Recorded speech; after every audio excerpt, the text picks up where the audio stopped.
ako ginulihiban, no? Maayong aga, sa tanan. So our topic is stewardship of time and hurdling challenges in medical study. So let me share my time. One of the most regretful line we can hear and we don't want to experience for ourselves, if only I can turn back time. Kung sa Tagalog, may version, may kanta, maibabalik ko lang. Indeed, time is priceless. Our time dictates our priorities. And in medicine, in medical school, we often want it extended to turn a bit pages more to study.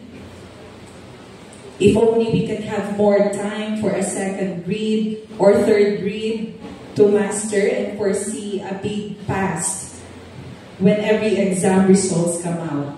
The basic goal in most, if not all of us in med school, is to always finish each level, first year, second year, third year, on time, not a delay. Looking back some 8 to 12 years ago in my medical journey, the synergistic hurdle didn't involve time alone, but resources to not just continue and finish, but to actually start medicine. I must say, in this context, I really love adventure. I know sa inyo mind, though, hindi lang halata. But to qualify, adventure with the Lord. Let me take you to mine. So, I'm the third child in a family of 4 siblings. My parents are both high school graduates, hailing from the town of Valladolid. My father's work, he would say, is Remedio General, very unstable, and my mother, a dedicated housewife. Yet I honor both for doing the best they can to support and provide for us.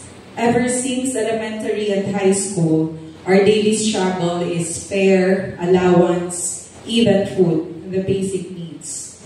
Yet even with the scarcity and delay in resources and time, in my actual situation, God isn't delayed in revealing Himself to me.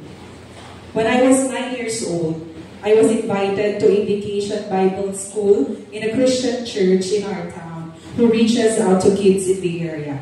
I can vividly remember as I arrived early, sitting on the last row of chairs from the stage, dressed in yellow floral dress, a few kids running to and fro, the theme of that summer vacation camp, cut out from styrofoam, pasted on the curtain on the wall of the stage, highlighted to me. It seems it's like having a ring light, bold and zoomed out. What's written? Galatians 2:20. I am crucified with Christ. Nevertheless I live, yet not I, but Christ lives in me. And the life which I now live in the flesh, I live by faith in the Son of God, who loved me and gave Himself for me. I cannot explain the tears running off my eyes, so many and fast, and it feels like it won't stop. My heart feels like being squeezed. On that day, I received Christ as my Lord and Savior. These very verse resonated with my journey with Him in each and every unfolding season of my life as the first Christian in my family. When God granted a love for science and a desire to becoming a doctor, starting medicine was a punch in the moon for me and for my family on all aspects. And me being adventurous in that unreachable dream, Galatians 2:20 really spoke resoundingly. I was blessed to avail of an academic scholarship, but I must boldly say, it was God who came to the rescue. It wasn't intelligence or luck, for if it had been, I would have quitted medicine on my second year, not maintaining the academic scholarship. Yet the Lord made possible every possibility. It was the time that the Lord made Himself known to me more and more. I was decided to quit before second year as I come up to our dean as my last resort to finally seal the deal of quitting. He disapproved, checking up my records by God's grace. but the assurance of paying for my tuition isn't promised. What remained was what he told me. He said, pray and God will lead the way. It wasn't the actual amount that I needed, yet it was God's promise that I held on to as I marched forward in the uncertainty of finishing medicine. Along the way, God patiently revealed to me that the real price for me that time is finishing medicine, fulfilling my dream that I am most of the time so preoccupied with. And it is different from His dream for me. His ultimate dream is my heart held close to Him in the journey, leaning upon His grace in my strongest and weakest, and seeing Him carry me through for His greatest glory.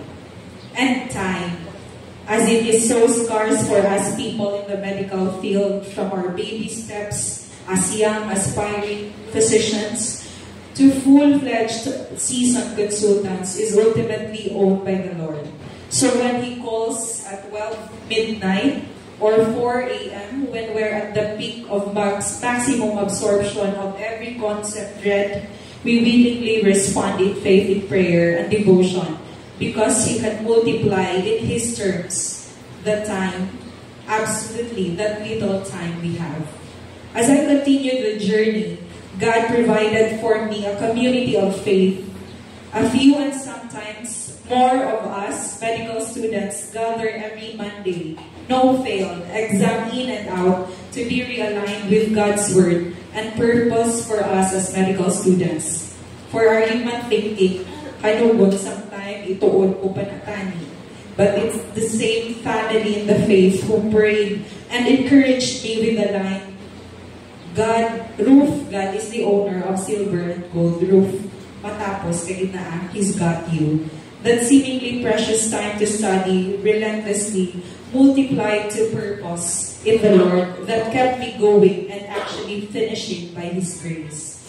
Indeed, stewardship of time in the Lord is ultimately stewarding my faith and trust in Him. Trusting that God can multiply what little time I have and giving it back to Him. Praise God for His grace. I can't believe even my Sundays have been multiplied to teaching kids at the church family God blessed me with while in med school. Even before the kids have been ministered, the Bible stories spoke to me first. It even strengthened me as they actually truly applied to my hurdles in medical school. By this, God taught me also the value of discipline and schedule, to a more detailed experience, to have my laundry soaked by Friday night, and then make an outline for the Saturday whole day study. Then sleep and rest all night. Rinse and hang my clothes on Saturday morning, and have my whole Saturday as a dedicated time to study my worship to God. God is not just present on a Sunday.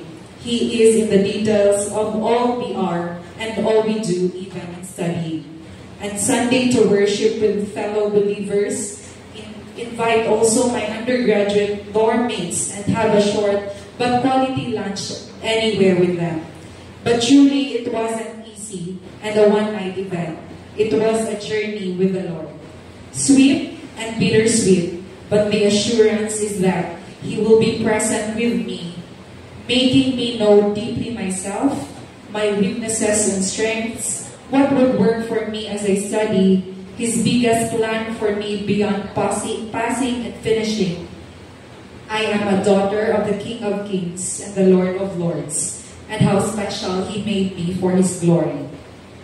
I also realize most of the time the prize isn't mastering all perfectly and the way I want things to be, but doing my best in studying for God and feeling His presence encouraging me in the wee hours to continue, and the rest I can do to surrender. Mastery might be far, close, and present, but peace that surpasses all understanding is certainly mine in Him. The verse, "The Lord is my strength," in Psalm 28:7 cannot be overemphasized. especially when I feel overwhelmed with the time to study and my financial struggle on the side. Time is precious for our perceived important things, yes, but time with and surrendered to the Lord is an investment, not for the temporary goals that fade and decay, but for an investment that benefits eternity. God taught me to learning to prioritize what truly matters, that is my relationship with Him, that overflows to every bit of everything. Those are making my study time or worship time, and even not being guilty of resting, because even when I am asleep, I have a God who never sleeps and works on my behalf. And remembering that my calling in medicine is a bigger calling to serve Him, to co-labor with Him in His vision for humanity, for my present sphere of influence. Praise God, I finished medicine on time, in His time, even with the scarce time and resources. Being a doctor has been a bonus and gift in this journey. Hindi ko nauya sa Ginoo, gitbaton ko gid by His grace. This journey did not end in my salvation. It multiplied God's work and magic, as Nong Harold is saying. Magic, one by one in my family, extended family, friends, and colleagues. And I believe by the power of the Holy Spirit, it continues until now. And the journey continues into residency and up to this time of being a consultant. Thank you, Lord, that He modeled it first. When the time was full, He didn't delay to sacrifice Himself on the cross.